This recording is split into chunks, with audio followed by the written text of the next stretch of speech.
दिति के गर्भ में संतान आ गई। संध्या काल, भोर का काल, गर्भ में संतान आना बहुत अशुभ है। प्रदोष का काल, भोर का काल, श्राद्ध के 16 दिन, नवरात्रा, संक्रांति, द्वादशी, एकादशी, पूर्णिमा, अमावस्या, बहुत ज्यादा शुभ है।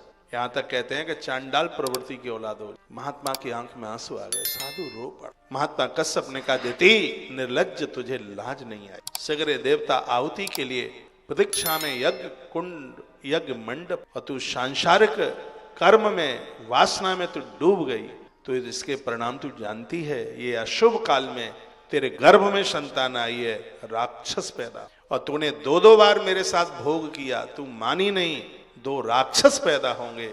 और वही हुआ, हिरण्यकश्यप और हिरण्याक्ष पैदा हुए, जिन्होंने पूरी दुनिया की नाक में दम कर रखा। और मैं कहता हूं कि संतान ने जन्म अच्छा नहीं लिया, इसमें दोष माता पिता को जाता है। इसलिए जाता है कि कुंभकार घट बनाता है, मटका बनाता है, यदि उसकी गर्दन टेढ़ी हो जाए तो घड़े का दोष नहीं, बनाने वाले का। बच्चों के अंदर दुर्गुण चल करके आ गए हैं तो इसका दोष माता पिता को। समय शुभ नहीं था, संस्कार नहीं थे, शिक्षा नहीं दी गई थी, ये दोष माता पिता को जाता है। इसलिए किसी और को दोष मत देना कि औलाद ऐसी है। ये बहुत माताएं आती है, कहते हैं कि बेटा बहुत ज्यादा शराब पीता है। महाराज जी, मैं कहता हूं ये शराबी पैदा क्यों कर। फिर वो जवाब देती है, ये भी क्या अपने हाथ में है। मैंने कहा अपने ही हाथ में, और किसके हाथ में? अपने ही हाथ में। हमारे ग्रंथों में सब कुछ वर्णन है, एक एक तिथि का वर्णन है। ऋतुकाल से लेकर के 16वें दिन तक स्त्री पुरुष का संबंध, कौन से दिन कैसी संतान को पैदा करता है, ये याज्ञवल्क्य की स्मृति में बहुत विस्तार पूर्वक इसका वर्णन किया गया। हमारे ग्रंथ कहते हैं तुम चाहो पति और पत्नी परमात्मा को धरती पर उतार सके, ये हमारे ग्रंथों में।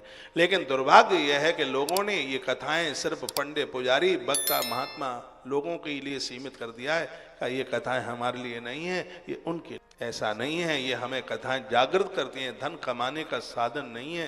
ये कथाएं हमारी साधना है। ये जीवन में न रहेंगी तो निशाचर प्रवृत्ति हो जाए। दिति की आंख में आंसू आ गए, गिर पड़ी चरणों में, बहुत रोई। और अपराध करने वाले बाद में प्रायश्चित करते हैं। मुझे बहुत बूढ़े लोग मिलते हैं जो जवानी में कुकर्म करते रहे, अब रोते माथा, कहते इतना अपराध हो गया, इतने पाप हो गए, अब क्या करें, अब क्या करें। फिर रोने के अलावा कुछ और नहीं रहता। अपराध करने के बाद में बड़ी पीड़ा होती है, बड़ा दुख होता है। जवानी निकल जाती है अपराध के कार्यों में, जब झुक जाएंगे किसी काम के नहीं रहेंगे, फिर रोना आता है कि अपराध, ये पाप इतने हो गए। वो एक भजन हम गाते हैं, परिणाम न जाने क्या होगा, सब उम्र बीत गई कुकर्मों में, सब उम्र बीत गई धोखे में, परिणाम न जाने क्या हो। वो दिति टूट पड़ी, गिर गई और रोने लगी, कहने लगी, नाथ मेरा होगा क्या, मेरा कल्याण कैसे होगा।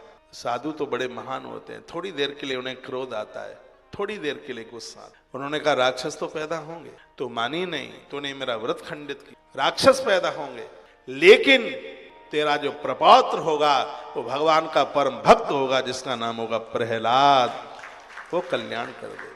कथा कहती है बच्चों को तो नहीं बना पाए, लेकिन हे दादा और दादी दोनों मिलकर पोतों को तो बना लो, जो खानदान को तार दें, जो खानदान को जो बना देंगे। अपने बेटों को तो तुम नहीं दे पाए, कुछ नहीं संभाल पाए, नहीं बना पाए, तो जो बेटों के बेटे हैं उनको तो बना दो, उनको तो अपना अनुभव दे दो। औलाद तो बिगड़ गई। हिरण्यकश्यप और हिरण्याक्ष बहुत बड़े बदमाश थे, बहुत बिगड़े हुए, लेकिन महात्मा कश्यप ने दिति को कहा था पोते के ऊपर ध्यान रख, कल्याण हो जाए। तो फिर जो बालक हुआ था, प्रपौत्र हुआ था, प्रहलाद की कथा उसमें विष्णु पुराण में बहुत प्रहलाद ने तारण कर दिया, कल्याण कर दिया। आइए उसी कथा